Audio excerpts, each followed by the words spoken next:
If the ancient Egyptians had a profession of faith, it would most likely have been, "I believe in one God, who contains the entire universe, who formed it from his own body and who manifests himself in millions of beings." In Egyptian theologies, Khnum was considered one of the all-encompassing manifestations of the pantheistic being, similarly to Atum, Ptah, Amun-ra, with whom he was actually identified. The worshippers of Khnum, the elephant in theology, focus on what other Egyptian theologies seem to neglect: the creation of man. Although his cult originated from a male cult of fertility, Khnum became the one who combined male and female elements to create new life. He was the mother and father of humanity, Lord of life, life on which he worked tirelessly at his potter's wheel, creating bodies and castles, their vital essences.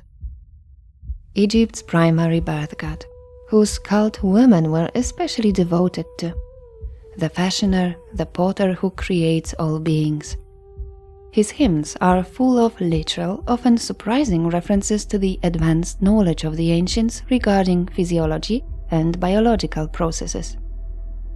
The extremely popular Khnum has always functioned on the border between the great national cults and these local folk beliefs, also as a deity of the Nile, a guardian who knows its secret source, who manually regulates the floods.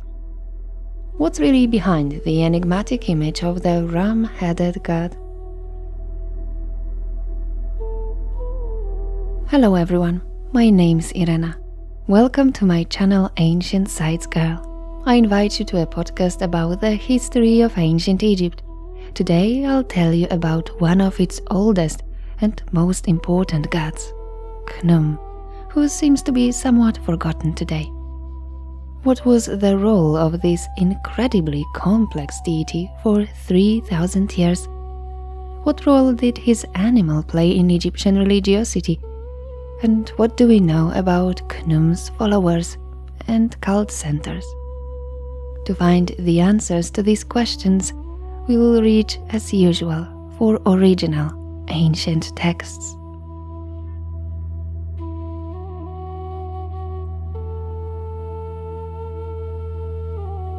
The image of the ram is omnipresent in Egyptian religious iconography. During the 3,000 years of the pharaonic state, the figure of the ram was probably most often used in the context of divinity, and not without reason. For Egyptians, it was a universal symbol of the most important aspects of reality, such as fertility, potency, reproduction, the waters of the Nile, fertile alluvial soil, rebirth, and eternal life. The pastoral societies of prehistoric Egypt raised sheep for meat, milk, skins, and wool. But since at least the Old Kingdom, these animals had another important function. From the numerous, wonderfully preserved reliefs of Pyramid-age mastabas, we know that shepherds drove flocks of sheep led by rams through the sown alluvial soil, freshly deposited by the Nile. The flocks fertilized the soil and pressed down the seeds. So very early on, rams were associated with soil emerging from the flood waters, which brought to mind the primordial land emerging from the primeval ocean, the Ben Mound, as it was called in Heliopolis, Tatanen in Memphis. So we've identified with the first land, then also with the cosmic primeval ocean Nun, from which Ben emerged. Rams were therefore associated with the waters of chaos surrounding the universe from all sides, and also with the main characters of cosmogonic myths, the great creator gods. It could be the solar demiurge Atum-ra, and especially his nocturnal manifestation, the ram-headed god traversing the afterlife, in Ramessid times called Osiris-Ra. It could also be Amun, strongly associated with the primeval ocean Nun, the primordial god, the creator whose hidden, mysterious nature was worshipped in Thebes, the capital of the Middle Kingdom. Also, the Memphite Tahtenen was sometimes depicted as a ram, or more precisely his strange manifestation, the god shown with 4 ram heads worshipped in Memdes, called Baneb Jedet, as well as the creator worshipped in Heracleopolis, Herishef, he who is on his lake. And finally, worshipped in Esna and on the southern borders of Egypt, Khnum. The rams symbolized the floods of the Nile, the source of which flowed from the primeval ocean, Nun. The floods meant new life, the rebirth of nature, and abundant harvests.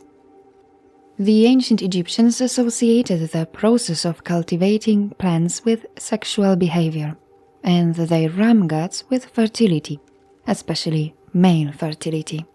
Since the earliest times, since the spread of agriculture, a traditionally male occupation in Egypt, male deities of fertility and potency were to ensure abundant harvests. The harvest season was celebrated with processions of ethephalic statues of deities, such as Min and later Osiris, and phallic totems were erected in the fields in their honor.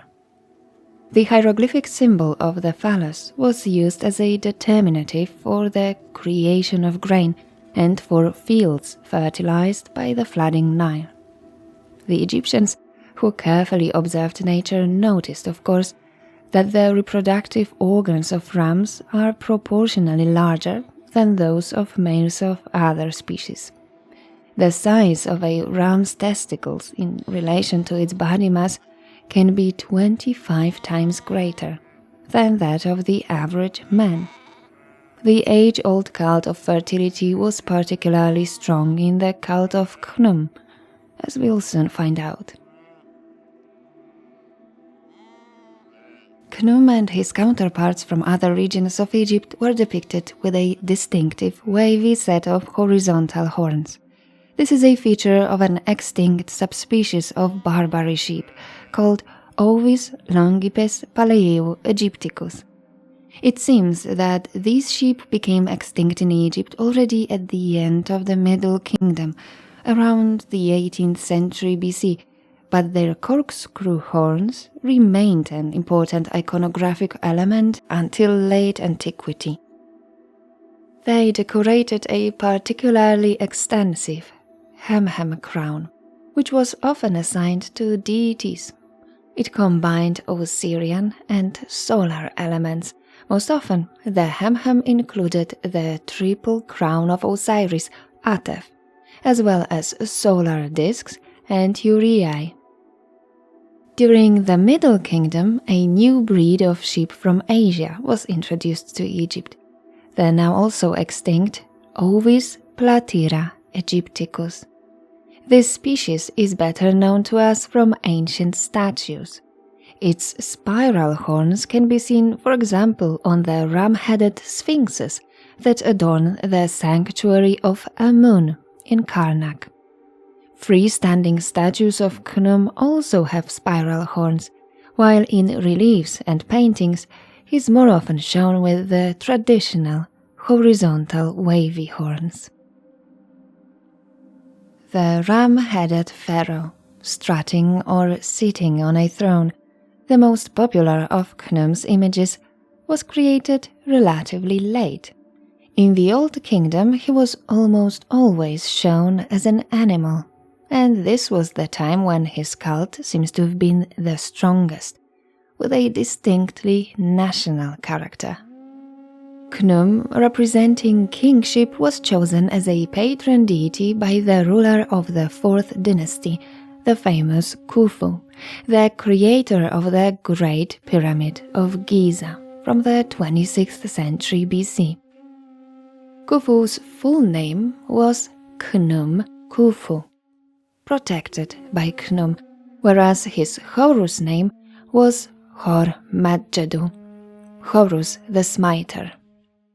So here we have the names of the early dynastic supreme god Horus and Khnum, who act as the chief deities of the kingdom, a role that would soon, during the reign of the next ruler, Khafre, be assumed by the Heliopolitan god of the sun. Based on fragmentary evidence, we can state that during the peak of the solar cult, which falls during the 5th and 6th dynasties, Khnum's position declines. The degraded Ram god in the pyramid texts appears as inferior to Ra, protector and above all builder of his solar bark, Ikhet bark that Khnum created, as we read in the pyramid texts. His high position as maker of human beings, their bodies, as well as creator of the life force Ka and the creative power shaping all living organisms, will return with the spells of the Middle Kingdom coffin texts.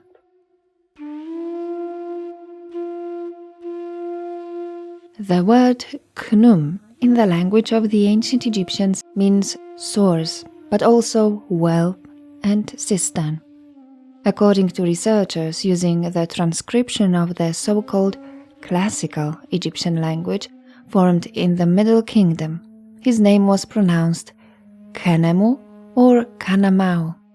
In time, this word was transformed into the Coptic Khnum, from which via Greek comes commonly used today the English name, Khnum. It's believed that this word was the prototype for both Arabic and Berber names for sheep.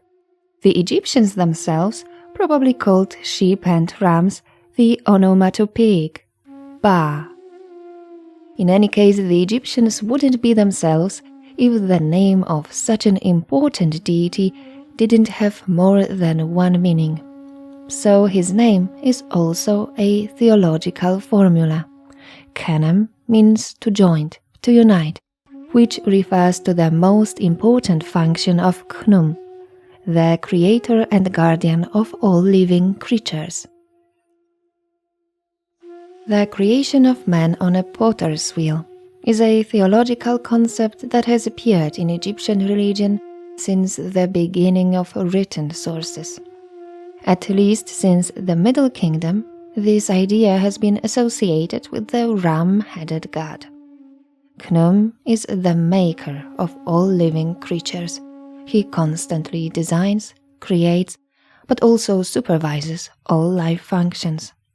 He is the guardian of the living, the god of life, or rather the personification of this very important function of the creator god, which is to call new life into the world.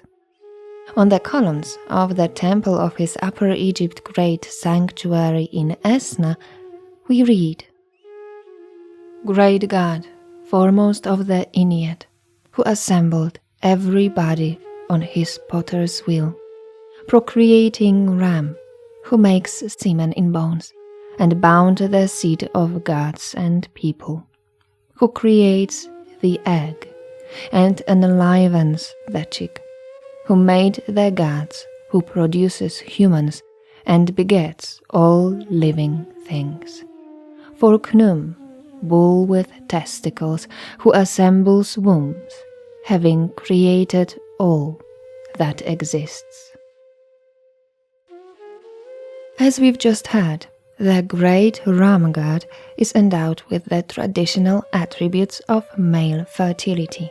But at the same time, he represents the female principle, his potter's wheel, commonly associated with the womb. Khnum is the omnipresent creative force, which operates through the union of the female and male elements, resulting in the creation of man. Using modern language, the process he directed could be considered the combining of cells as a result of conception and the further growth of new life, the development of the fetus in the mother's womb, as Khnum spent 9 months modeling a new being.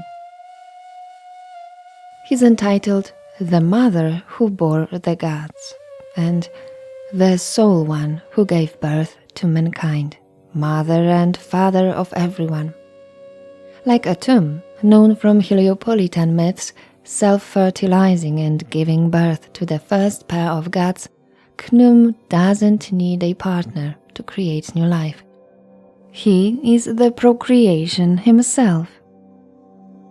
It seems that Khnum's worshippers were especially fascinated by the process taking place on his famous attribute, the potter's wheel. Among the titles of Khnum inscribed on the beautiful colonnade of the Great Hypostyle Hall in Esna, we read: "The great potter who assembles flesh all around it, so it's affixed by hand upon the womb in the woman. Breath of life who unites with wombs. He who assembles within the womb, he made the woman give birth when the womb reaches its time. There was nobody else who might awaken you in the womb, who might expel you from her belly. I kept you healthy in the womb.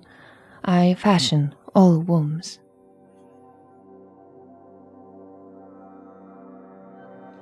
His tool was the main focus of the festival of the installation of the potter's wheel, held at Esna in the 3rd month of the season of the emergence, around early March. The most interesting part took place late in the evening, when the women of Esna brought real potter's wheels into the temple as a gift for Khnum. No male priest could be present during this ceremony. Placing the wheels before the god's statue hidden in the shrine, the women sang litanies. The mollified Khnum then began to work on the wheel, tirelessly shaping countless human and animal beings, as well as the entire creation, for in Esna he was worshipped as the great creator god Amun-ra. The women participating in the ceremony believed that this creative divine energy also encompassed their own wombs, which would result in the desired pregnancy. Khnum's role in the birthing process was, as it was believed, essential. Without his intervention, conception just couldn't take place. In the Middle Kingdom didactic text known as the Admonitions of Ipuwer, we read: "Women are barren, none conceive. Khnum does not fashion because of the state of the land." The multitude of hymns to Khnum that have survived to this day, especially those written on the walls and columns of his temple at Esna, give us excellent insight into the worldview of the ancients concerning the nature of life, its meaning and the way it functions.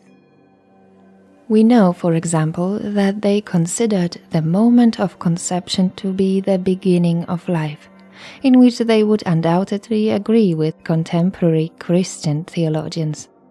The hymns also demonstrate great knowledge of biological mechanisms, such as the need for oxygen for the survival of the fetus in the mother's womb, or the rich bone vascularization. In the so-called physiological hymn to Khnum, we read: "With the fluid of blood he gives life to the bones, and he placed marrow inside the bones so that they could function as they should. He also causes the woman, when her womb is ready, to receive life and develop, until the moment when he opens it, when he appoints the proper time. Behold, also by his grace the throat is nourished by breath, and he commands the air to reach the embryo, and he covers the members with skin. He also builds the bones of the skull. He opens the eyes, drills the ears, fills the body with the breath of life. He creates the mouth for eating, the esophagus for swallowing it, the tongue for speaking, and the jaws for opening the mouth, the throat for receiving fluids, the saliva for spitting and swallowing, the heart to direct everything, loins to lift the member to enable conception, the bottom for emptying the impurities and for sitting gracefully, and for holding the feces at night. After 9 months, Khnum finished his work. The fetus was fully formed and ready to leave the mother's womb. Birth was the moment when Khnum withdrew as a guardian deity. However, it didn't mean the end of divine care. On the contrary, during this dangerous time for the life of the child and the mother, care was taken over by numerous, often minor, guardian deities. Among them Hecate, a goddess with a frog's head, in some regions considered Khnum's wife, a deity as ancient as his. She offers the breath of life to the child. She was shown sitting at a potter's wheel, holding the ankh symbol to the child's mouth. These scenes were beautifully illustrated on numerous reliefs in the mortuary temple of Hatshepsut in Deir el-Bahri, Thebes. As is known, Hatshepsut, daughter of Thutmose I and his great royal wife Ahmose, after the death of her husband and brother Thutmose II, ruled Egypt as regent for her young stepson Thutmose III. Although he inherited the throne as the son of Thutmose II's secondary wife, he was marginalized by Hatshepsut, who herself seized the throne, declaring herself the 6th pharaoh of the 18th dynasty in 1472 BC. The usurper badly needed legitimization of her power. She found help among the clergy of Karnak, priests of the Thutmose's guardian deity, Amun-ra. The Egyptians learned then that Hatshepsut wasn't the daughter of the pharaoh, but directly of the highest of the gods, Amun-ra, which was to be proven by the monumental scenes carved on her temples. Among them we see the god being intimate with Queen Ahmose. Amun sneaked into the palace to beget the divine Hatshepsut. These scenes were explained in detail. Quote, "Then Amun-ra returned and was enthroned among the gods, and he summoned to his presence Khnum, the creator, he who fashions the bodies of men, who dwells beside the rushing waters of the cataract. To Khnum he gave command, saying, 'Khnum, fashioner of the bodies of men, fashion for me my daughter, she who shall be the great queen of Egypt. For I will give to her all life and satisfaction, all stability and all joy of heart forever.' Khnum, the creator, the fashioner of the bodies of men, the dweller by the cataract, made answer to Amun-ra. 'I will form for thee thy daughter, and her form shall be more glorious than the gods, for the greatness of her dignity as king of the south and north.' Then he brought his potter's wheel, and took clay, and with his hands he fashioned the body of the daughter of Queen Ahmose and the body of her Ka. And the body of the child and the body of the Ka were alike in their limbs and their faces, and none but the gods could know them apart. Beautiful were they with the beauty of Amun-ra, more glorious were they than the gods. Among the reliefs, Khnum stands out, who, accompanied by the goddess Hecate, shapes the bodies of 2 children on a potter's wheel. One of them is Hatshepsut, the other is her Ka. Ka is one of the most important aspects of the Egyptian soul, a universal vital essence, first given according to the Heliopolitan cosmogony to the first pair of gods born of Atum in the first time, Zeptepi. Ka is born with man as his spiritual twin and is modeled similarly to the human body by Khnum himself. Ka plays the role of a guardian accompanying the body through life, similar to the Roman genius or the Christian guardian angel, with the difference that Ka wasn't responsible for the psyche and morality of man, but for maintaining the condition of the body. Ka manages human physiology, and after death it stays in the tomb, protects its twin, not allowing him to fully die but to continue to exist, inhabiting the necropolis as long as the Ka is fed by the deceased relatives. This was to be served by the altars, known to us from the funerary chapels of the Old and Middle Kingdom, built in front of false doors, from behind which Ka was supposed to reach for offerings of food and drink. These beliefs of the ancient Egyptians had a huge impact on their lives. Although the daily feeding of the Ka of all the deceased family members was expensive, sometimes even impossible, the omission of offerings could, as it was believed, lead to the Ka extorting food from the living relatives. Wishing to avoid unwanted visits, the Egyptians had from the earliest times created a special category of lower priests called Hemka, servants of the Ka, who for a small fee took on all those duties. In the Book of the Dead we read, "You are my Ka within my body, the Khnum who prospers my limbs." Sometimes in funeral texts the word Khnum means the same as Ka, and living Khnum refers to the spirit of the deceased living in the afterlife. To the kingdom of Osiris, the afterlife, went another immortal part of man, Ba. This concept corresponds somewhat more to the modern idea of the soul. Ba is a mobile entity which, after a man's death, leaves his body and tomb and sets off for the afterlife.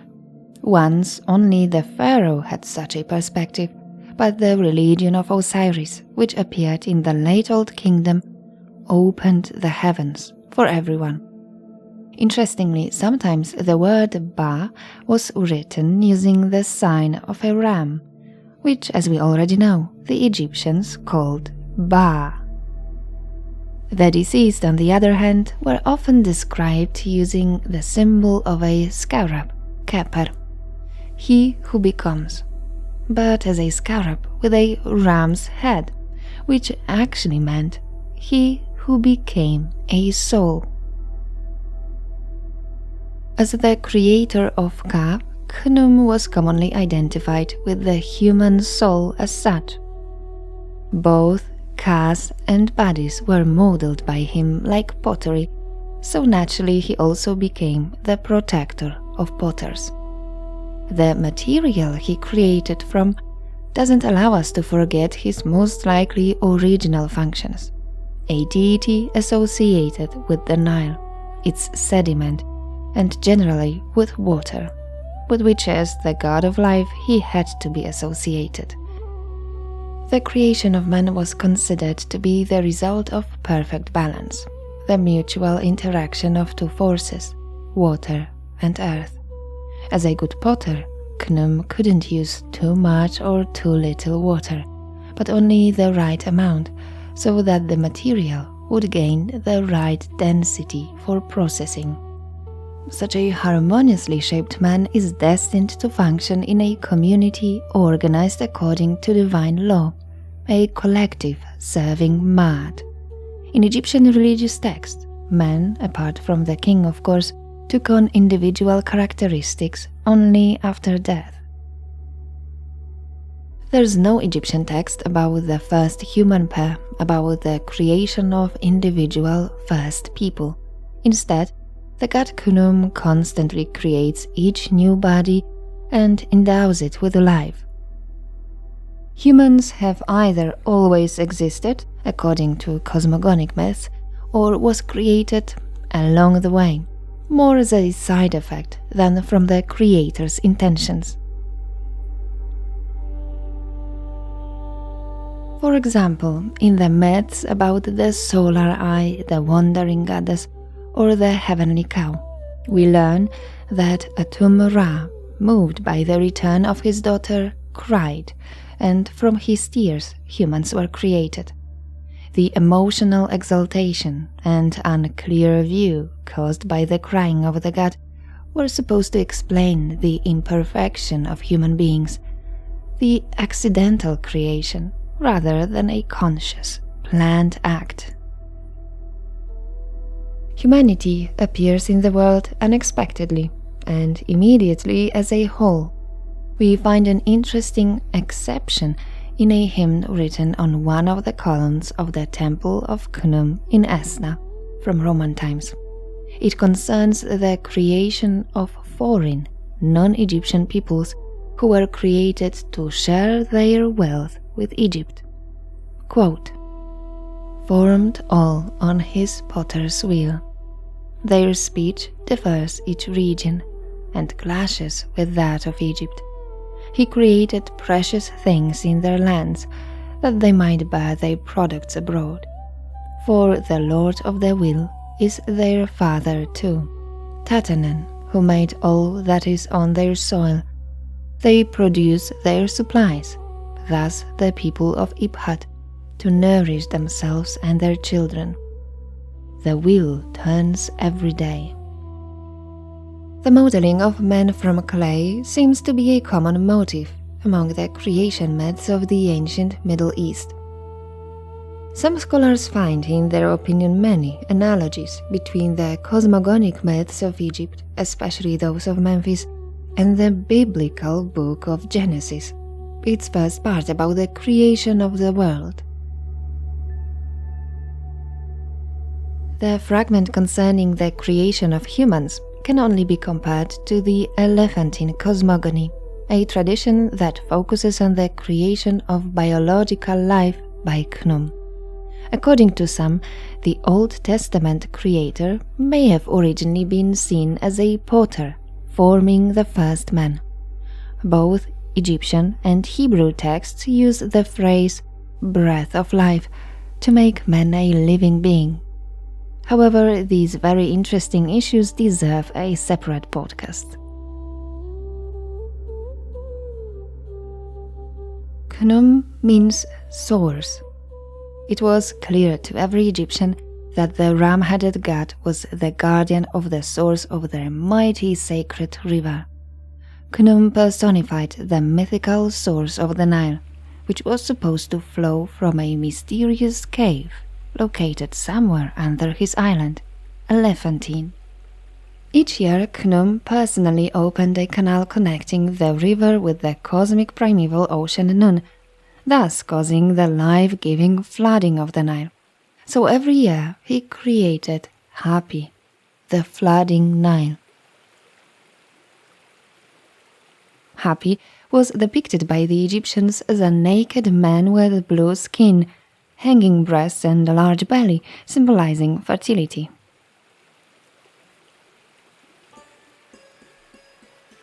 Khnum's divine island, Elephantine, was thus known and revered by all Egyptians as a sacred place, situated somewhere on the southern frontier of the pharaonic empire.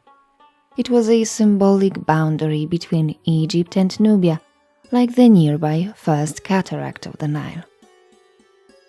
Elephantine is the Greek name for the island, by the Egyptians called Abu, an elephant, and indeed the numerous rounded granite boulders surrounding the island must have reminded them of elephants resting by the river. Interestingly, The North African elephant, which became extinct in the 4th century AD, was quite common in ancient Lower Nubia. It's also known that it was used as a war elephant in the Ptolemaic army. Now part of the city of Aswan, Elephantine was the ancient capital of the first nome of Upper Egypt and the largest center of the cult of Khnum, who, however, adopted the title Neb Abu, Lord of Elephantine, only in the New Kingdom. Previously, this title was held by Satet, the ancient goddess of the sources of the Nile, identified with Sirius, and at the same time a warlike defender of the southern borders. She who shoots at the Nubian invaders.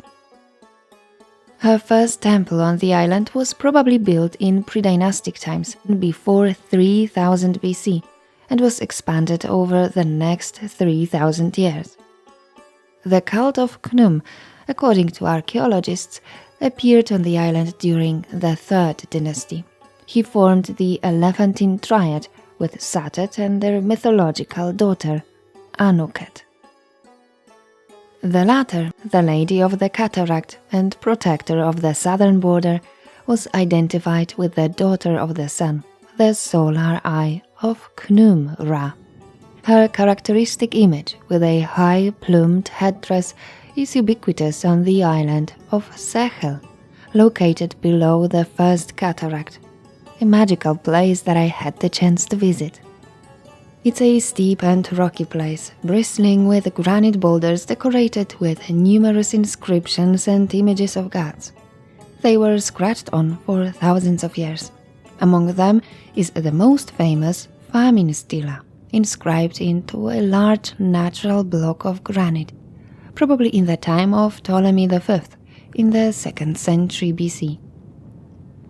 The hieroglyphic text, decorated with the image of the king and the Elephantine triad, tells the story of a terrible crisis, a great 7-year famine that hit the country at the threshold of the Old Kingdom, in the 18th year of the reign of the legendary Djoser.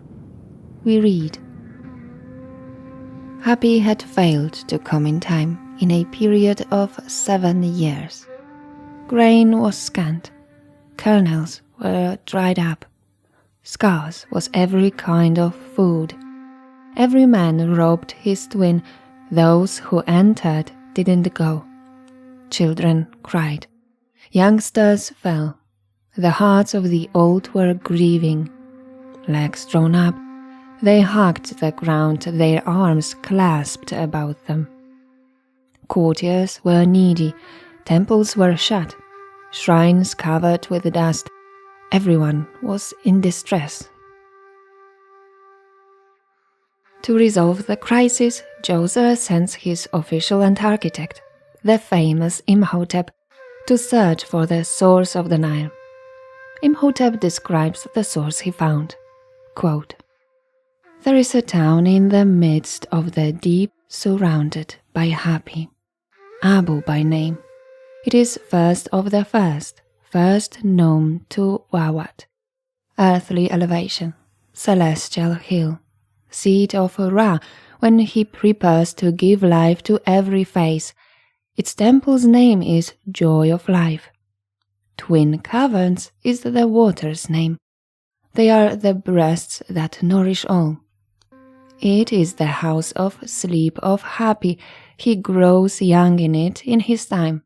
It is the place whence he brings the flood. Imhotep then describes the temple of the Ram god. Quote, A wall, guarded day and night, separates the Nubians.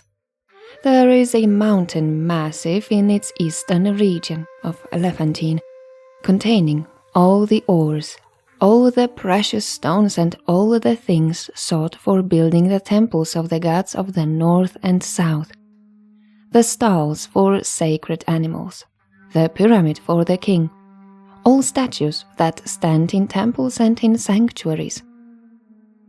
According to the account, Khnum appeared in person to sleeping on the island Imhotep and basically explained the entire Elephantine theology to him.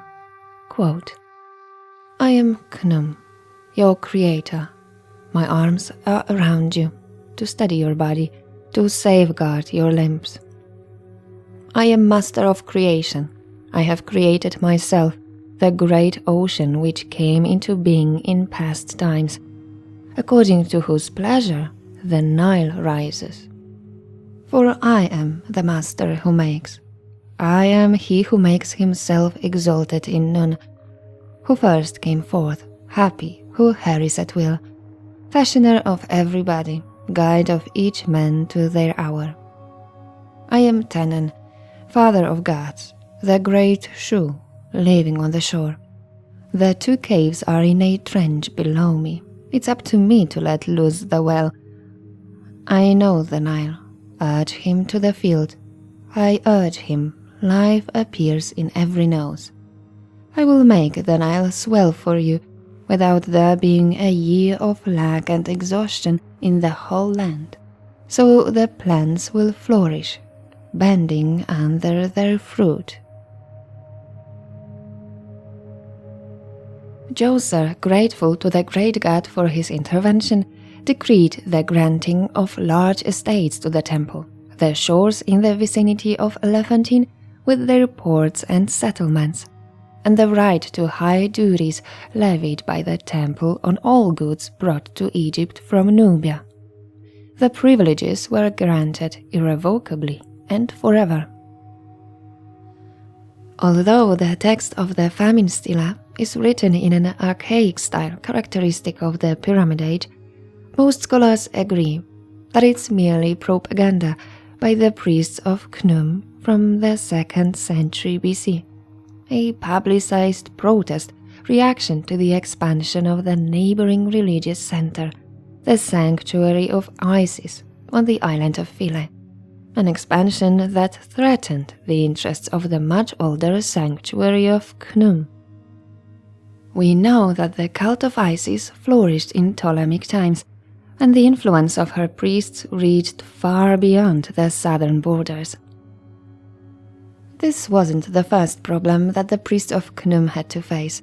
Thanks to the discovery of numerous letters from Persian times, from the first Egyptian satrapy 200 years before the famine stela, we know that at that time the priests fought to maintain control over their own island.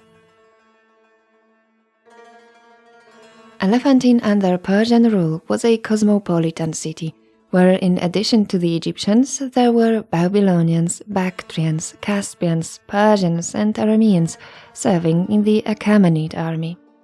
The island was inhabited by especially many Hebrews, as the Persian occupiers placed a strong garrison of Hebrew mercenaries here. And in the 6th century BC, in the immediate vicinity of the Temple of Khnum, they built their own temple. Although, according to archaeologists, it more resembled the Tent of Meeting from the Book of Exodus than Solomon's temple in Jerusalem, it was similar in size. Interestingly, in addition to Yahweh, the Elephantine Hebrews worshipped his divine consort, Anat, as the Queen of Heaven. They also made bloody sacrifices of lambs, the sacred animal of Khnum, which had to lead to conflict. Moses himself understood this well and 1,000 years earlier was supposed to have told the pharaoh, "It is not right to do so, for we would be sacrificing the abomination of the Egyptians to the Lord our God. If we sacrifice the abomination of the Egyptians before their eyes, then will they not stone us?" Anyway, the Egyptians had to act cautiously. They took advantage of the absence of the Persian satrap in Egypt to bribe the governor of Elephantine, a certain Phidrangga. In an undated letter, he is accused of accepting a large bribe from the priests of Khnum. In 411 BC, a revolt broke out. The hated temple of Yahweh was devastated by Egyptian soldiers, under the command of Vidranga's son. To the great satisfaction of the Hebrew colonists, both Vidranga and the other rioters were executed, but their temple wasn't rebuilt, and the Hebrew colony soon disappeared. In Ptolemaic times, Elephantine was visited by kings. It was famous for its oracle, the sacred animal, a ram, which was the living incarnation of Khnum. Through movements interpreted by the priests, issued daily prophecies written down by temple scribes. They concerned both state affairs and matters related to the daily affairs of the Egyptians. Such sacred rams prophesied also in Mendes, Thebes and Heracleopolis. Ram prophecies must have been very popular since the word sheep or ram also meant prophecy or prediction. Of course, the sacred rams of Elephantine were mummified, in a position resembling a sphinx. To achieve this effect, the hind-length tendons were cut. Interestingly, after death, the horns of sacred rams were cut off. Perhaps they were later used as part of the ceremonial headdresses by Khnum's priests. Nevertheless, all this ended in Roman times, when Elephantine clearly declined. Khnum had no Greek equivalent, and for the Romans he was an unknown, rather distant and exotic deity. The Phoenician-Roman philosopher from the 3rd century AD, Porphyry of Tyre, reported his journey up the Nile. Quote, "At the city of Elephantine, there is an image worshipped which in other respects is fashioned in the likeness of a man and sitting. It is of blue color, and has a ram's head and a diadem, bearing the horns of a goat, above which is a quoit-shaped circle. He sits with a vessel of clay beside him, on which he is molding the figure of a man." The cult of Khnum, however, continued to flourish in another center of Upper Egypt, 64 kilometers south of Thebes, Esna, known to the Greeks as Latopolis. It was home to a beautiful Ptolemaic temple. Only the hypostyle hall survives today in surprisingly good condition. Its magnificently decorated columns are inscribed with cartouches of Roman emperors and hymns to the temple's chief deity, Amun-ra, Lord of Esna. Here he forms a triad with the goddess of abundant harvest, Neptune, stubborn and capricious, who could take the dangerous form of the lioness-headed solar goddess, Menhit, a kind of Nubian equivalent of Sekhmet. The triad also includes the child of Khnum and Neptune, Heka, the cosmic creative power, magic, which in Esna is symbolized by the figure of a naked child with a finger in his mouth, a sidelock and the hem-hem crown on his head.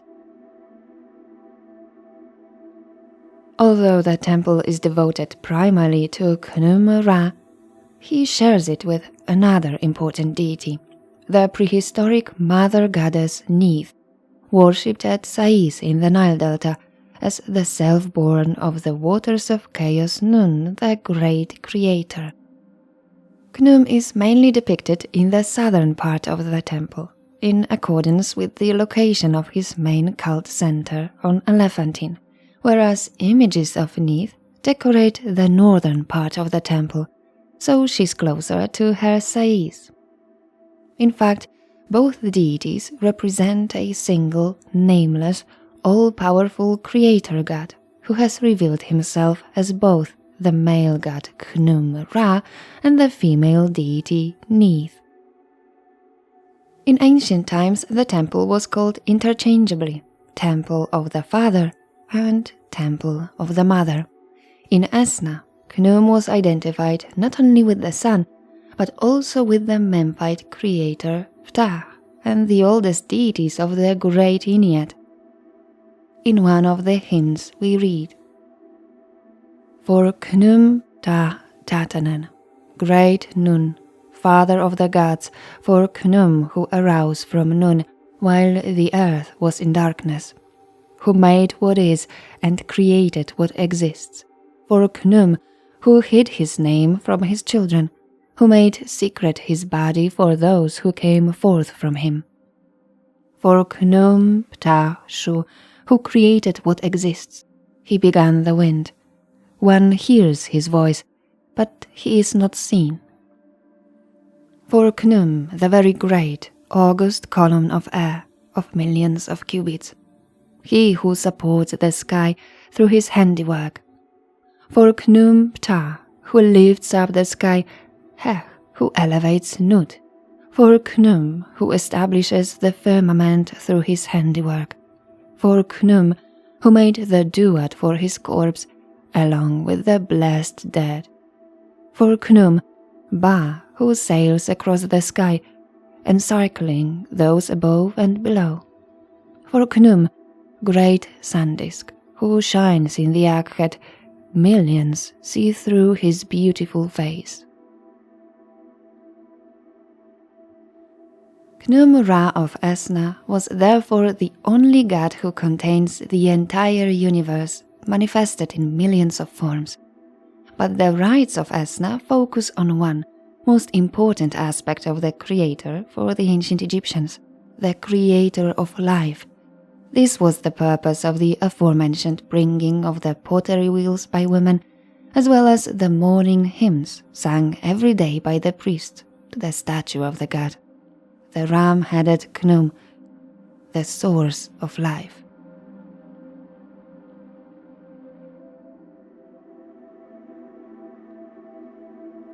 I hope you learned something new about the beliefs of ancient Egyptians. Thank you for listening. Please let me know in the comments what you'd like to hear about next time. I'd also like to thank all my patrons. You know that without you, it wouldn't be possible. I truly appreciate your contribution. Thank you so much. If you don't support me yet but would like to, I placed my Patreon link below in the description. Don't forget to like my video and subscribe to my channel. Goodbye, and see you on the next one.